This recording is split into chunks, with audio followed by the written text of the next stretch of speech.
तो पहले मैं भारतीय सेना के पराक्रम, अनुशासन, अद्वितीय रणनीतिक क्षमता को नमन करता हूं। खास करके हमारे सत्ता पक्ष के जो बड़बोले हैं वो सुन ले भैया कि हम लोग सेना के प्रति गौरव गोगाई ने भी शुरू में कहा था, मैं आज वो शुरू में ही कहता हूं, उनकी शूरता, वीरता, पराक्रम, साहस को नमन करता हूं, प्रणाम करता हूं। लेकिन ऑपरेशन सिंदूर की जब बात शुरू करते हैं तो पहले बात तो यहां से शुरू होती है, ऑपरेशन सिंदूर क्यों? ऑपरेशन सिंदूर क्यों? इसलिए सिंदूर का ऑपरेशन हुआ कि पहलगाम का हादसा हुआ। सभापति महोदय, मैं कुछ कार्यकाल के लिए मंत्री था और जब मैं कश्मीर में गया था इलेक्ट्रिक बसेस का लॉन्चिंग करने, तो चप्पे पे पुलिस खड़ी रहती थी, जवान खड़े थे, एक फरलांग भी नहीं, 50-50 गज पे एक जवान खड़े थे, सशस्त्र जवान खड़े थे। अब ऐसा क्या हुआ कि उस दिन पहलगाम में कोई सशस्त्र जवान नहीं है, पुलिस नहीं है, हमारे टूरिस्ट वहां आए हुए हैं, सैलान आए हुए हैं, तो पुलिस भी नहीं है। या किसने आदेश दिए थे कि वहां जवान नहीं रहेंगे? जांच वहां से शुरू होनी चाहिए। जांच अगर करनी है तो वहां से शुरू करिए। सभापति महोदय, इतना गंभीर है, इतना बड़ा ग्राउंड जैसे प्लेस है पहलगाम पे, मैं गया हूं, यहाँ भी बहुत सारे लोग गए, सैलानी करके गया हूं, मंत्री करके भी गया था। इतनी पुलिस थी, इतनी जवान खड़े थे, उस दिन सारे जवान कहाँ गए थे?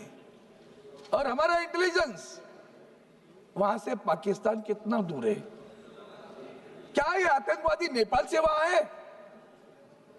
ये मत भूलना, पहलगाम के पहले भी कुछ हादसे हुए हैं। हाल ही में मुंबई के बम स्फोट का जो उच्च न्यायालय ने निर्णय दिया है, जो जिनको आतंकवादी समझकर पकड़ा गया था, नीचे कोर्ट ने उनको शासन दिया, 5 लोगों को मृत्युदंड दिया, उच्च न्यायालय ने सबको रिहा कर दिया। तो दो चीजें लगती है, 19 साल उनको जेल के अंदर क्यों रखा अगर वो उसमें शरीक नहीं थे तो? और आज तक इसका मतलब हम आतंकवादी पकड़ नहीं पाए। सभापति महोदय, उस वक्त कश्मीर के गवर्नर थे सत्यपाल मलिक, और सत्यपाल मलिक जी ने उस वक्त, आज भी वो याद दिलाते हैं, उसके पहले पुलवामा की घटना हुई। सभापति महोदय, ये जो बात कर रहे हैं ना, जवानों के बारे में तुम्हारे मन में इतना बड़ा आदर है, शौर्य वीरता के लिए तुम प्रणाम करते हो, उस जवानों के लिए, उस सीआरपीएफ के लिए सत्यपाल मलिक जी गवर्नर साहब बार बार सरकार को कह रहे थे कुछ गड़बड़ है, इन जवानों के लिए हवाई जहाज दे दो। आपने हवाई जहाज नहीं दिया सर, हवाई जहाज नहीं दिया।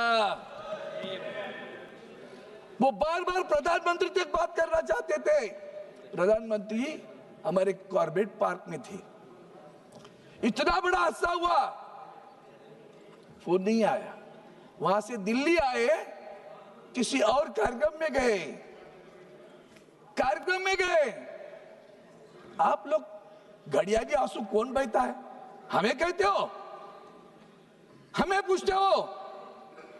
याद करो पुलवामा के वक्त सत्यपाल मलिक जी जो तुम्हारे पार्टी के थे, जो गवर्नर थे, उनका बयान याद करो। आज भी वो कहते हैं, बार बार कहने पे भी आपने जवानों को रास्ते से भेजा। जैश ए मोहम्मद हमला किया, 40 जवान शहीद हुए, आज तक जांच नहीं हुई है, आज तक नहीं पकड़े गए। सिंदूर नाम देते हो, भावनात्मक खेलते हो लोगों से। सिंदूर किसका छीना गया? हमारी बहनों का सिंदूर छीना गया ना। तो जिन्होंने छीना वो आतंकवादी आज तक पकड़ नहीं पाए। आप आतंकवादियों के टारगेट करके हमने हमले किए, हाँ किए, हमने जनता पर हमला नहीं किया, सराहना करते हम। और इसके बावजूद भी जब आतंकवादियों को पकड़ा नहीं जाता, आपके दिल में कुछ नहीं आता, ढोल बजाते हो। वहां से अमेरिका से आए, पंचायत राज गए, बिहार में जाके राजनीतिक भाषण किया, वो भी अंग्रेजी में, दुनिया को समझाना था भैया। वो भी तो आता है आजकल, टेलीप्रॉम्प्टर से आता है, तुम्हें पता नहीं होगा। अंग्रेजी में भाषण किया, बिहार में गए, पहलगाम नहीं गए ना। अरे आज तक मणिपुर में नहीं गए हो आप, आपकी संवेदना देखनी है ना, तो मणिपुर में भी आज तक आप गए नहीं हो sir. Don't you feel hurt? दुख नहीं होता, दर्द नहीं होता, शर्म नहीं आती, बुरा नहीं लगता? फिर हम आपका भी ढोल बजाते बैठेंगे क्या? हम ढोल हमारा सेना का बजाएंगे, आपका नहीं बजाएंगे, इतना ध्यान में रखना। ढोल हम सेना का बजाएंगे। आपकी क्या उसमें शूरता वीरता थी? अगर आपने फ्रीडम दिया था तो फ्रीडम देने के बाद में वो तुम्हारे जो डिफेंस के अधिकारी पाकिस्तान के अभी भी कह रहे थे, गिड़गिड़ा रहे थे, तो गिड़गिड़ा रहे थे ना, तो बिना शर्त क्यों लिया? बिना शर्त युद्ध समाप्त कर दिया। वो तो पक करता ही है अमेरिका का प्रेसिडेंट, उसकी तो बकबक आज भी चालू है, मैंने रुकवाया, मैंने रुकवाया, मैंने रुकवाया। बिना शर्त क्यों किया बंद? बिना शर्त क्यों? अगर वो गिड़गिड़ा रहे थे ना तो शरण आ रहे थे, अगर वो शरणार्थी थे तो शर्तें लगानी चाहिए थी। क्या शर्तें लगाई आपने? उसके बाद में भी युद्ध चलता रहा, हमारे जम्मू पर हमले होते रहे, नागरिकों के बस्ती पर हमले होते रहे, हम देखते बैठे क्या? सभापति महोदय, हमारी सबसे बुरी बात यह है, सार्क, ये नेपाल, इर्द गिर्द हमारे जो राष्ट्र हैं, एक राष्ट्र हमारे साथ नहीं बात करता। हम तो विश्वगुरु हैं, हम तो विश्वगुरु हैं, पूरे दुनिया में घूमते हैं, 200 राष्ट्रों में गए, पाकिस्तान के आतंकवाद के बारे में बात करते हैं। आतंकवाद के लिए हम कॉम्प्रोमाइज नहीं करेंगे, नहीं करना चाहिए, सराहना करता हूं, प्रधानमंत्री को धन्यवाद भी देता हूं। लेकिन माननीय प्रधानमंत्री जी, आपके साथ पूरे विश्व में एक राष्ट्र भी नहीं खड़ा रहा। ये देश के लिए हम टिक्का टिप्पणी के लिए नहीं खड़े हैं यहाँ। एक राष्ट्र आपके साथ खड़ा रहता है, वो इस्राएल खड़ा रहा, नेतन्याहू।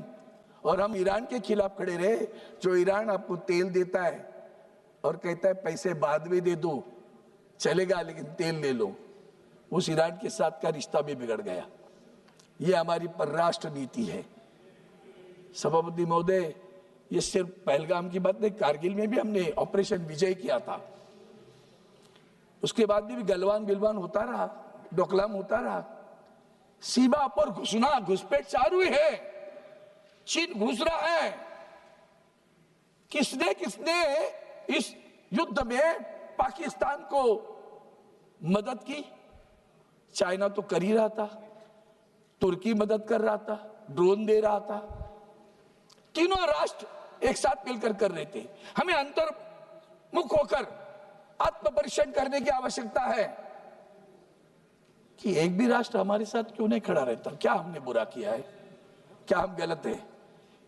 इंटरनेशनल मॉनिटरी फंड युद्ध के समय, यह नहीं कि इन्होंने नहीं किया, ये बोल रहे थे, मैं उनकी सलाह को मांग रहे थे, ये बार बार कह रहे थे कि पाकिस्तान को पैसा नहीं देना, मदद न करना, क्योंकि वो पैसा आतंकवाद के लिए इस्तेमाल होगा। इतना कहने पे भी युद्ध के समय ही इंटरनेशनल मॉनिटरी फंड पैसा देता है पाकिस्तान को। कमाल होगी। तो इसका मतलब हिंदुस्तान की क्या स्थिति है विश्व में? यूएन में तुम्हारी क्या स्थिति है? सिक्योरिटी काउंसिल में क्या स्थिति है?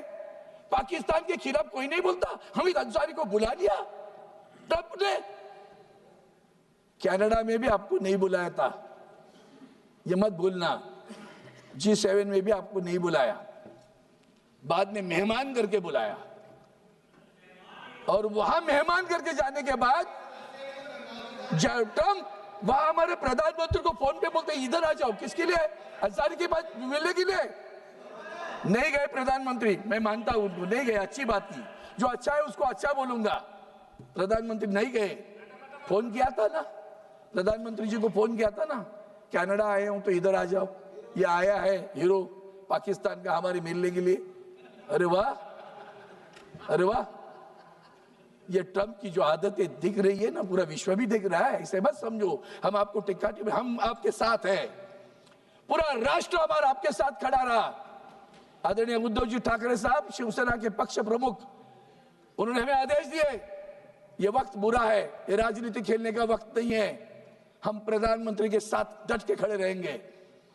पूरा विपक्ष डट के साथ खड़ा रहा। आपने सभी के एक दल बना लिए, 7 राष्ट्रों में टीम भेज दी आपने, अन्य बहुत सारे राष्ट्रों में टीम भेज दी। क्या हुआ उस राष्ट्रों में, क्या सम्मान हुआ? एक भी ज्वाइंट कोई प्रेस कॉन्फ्रेंस हुई कि जाकर दोनों इस राष्ट्र में आए हैं हम और इस राष्ट्र के कोई फॉरेन अफेयर्स मिनिस्टर बैठे और जाके प्रेस कॉन्फ्रेंस ले रहे, कह रहे हैं हम इनके साथ में आतंकवाद के खिलाफ है? कोई नहीं आया सर, सब विफल है, कोई नहीं गया हुआ। यह दुख है हमारा, दर्द है हमारा, हम आपके साथ हैं। राष्ट्र की बात करते हो, हम साथ में रहेंगे, आज है कल भी रहेंगे, ये मत भूलना। इसलिए मैं 2-3 चीजें याद दिलाना चाहता हूं। कारगिल का युद्ध भी जैसे भूल नहीं सकते ना, वैसे और भी कितने लोग हैं वो भी भूलना चाहिए। वो अमेरिका के राष्ट्राध्यक्ष बार बार बोलते हैं, ये कहते हैं अभी बार बार बोलते हैं, हाँ बोलते हैं ना, वो हमने कब कहा कि हमने आपका सुनकर युद्ध नहीं रोका है? पाकिस्तान हमारे सामने गिड़गिड़ा रहा था, तब जाकर हमने युद्ध रोका है। ऐसा एक भी बयान मुझे किसी का बताओ sir, I will be happy to read that बयान। ट्रम्प के नाम से बयान देने की आवश्यकता है। Sir you spoke very late sir, तभी तो कुछ नहीं हुआ। हमारे सीडीएस क्या बोलते, चीफ ऑफ डिफेंस स्टाफ, आत्मनिर्भर होने की आवश्यकता है। एक शब्द में सब कुछ आ गया, ये तो डायलॉग है हमारा। आत्मनिर्भर होने की आवश्यकता है, इसका मतलब आज भी हमारे साथ जो कुछ है वो परिपूर्ण नहीं है। ये आत्म परीक्षण की बात है, आलोचना की बात नहीं है, टीका टिप्पणी की बात नहीं है। राष्ट्र करके हम सब एक है, राष्ट्र की एकता, अखंडता, संप्रभुता, सुरक्षितता सबसे अहम है, महत्वपूर्ण है। और इसलिए मैं 2-3 चीजें और याद दिलाना चाहता हूं कि सभापति महोदय, जब ये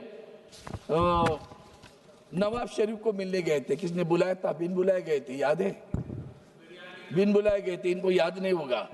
और जब ये अभी आदरणीय राजनाथ सिंह जी ने एक ट्रेन, लाहौर की ट्रेन की बात की, वंदनीय हिंदू हृदय सम्राट शिवसेना प्रमुख बाला साहब ठाकरे ने उस वक्त कहा था, ये समझौता एक्सप्रेस पर नहीं करो, पाकिस्तान सांप जैसे कितना भी दूध पिलाओ वो जहर ही उगा लेगा।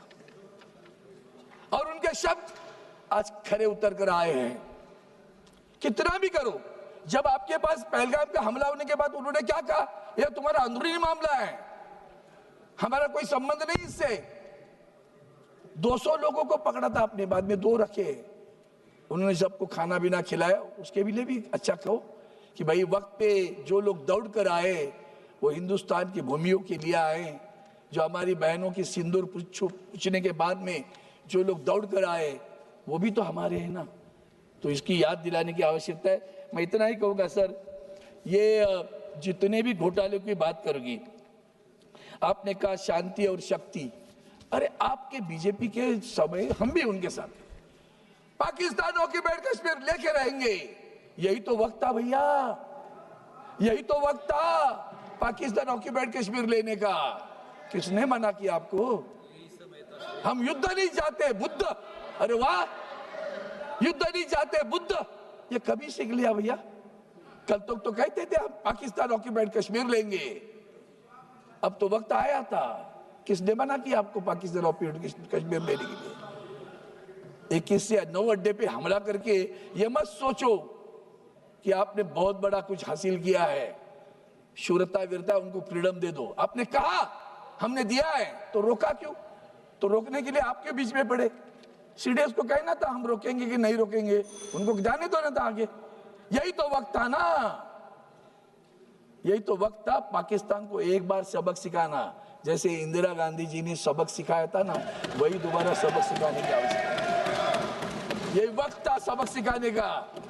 बांग्लादेश निर्माण किया, उसी तरह इस वक्त भी कर सकते थे। पूरा पाकिस्तान ऑक्यूपाइड कश्मीर कब्जे में लेते थे, प्रधानमंत्री को सर पे लेके हम नाच देते। सर आपने पाकिस्तान ऑक्यूपाइड कश्मीर ले लिया, हम आपकी सराहना करते हैं, अभिनंदन करते हैं। और इसलिए सभापति महोदय इतना ही कहता हूं कि ये सब ये घुस के मारेंगे वाली बात है ना, घुस के मारेंगे, घुस के मारना है ना, ओसामा बिन लादेन को कैसे मारा वैसे घुस के मारा। श्री अमर काले जी, एक मिनट सर, खत्म कर रहा हूं, एक वाक्य में खत्म करता हूं।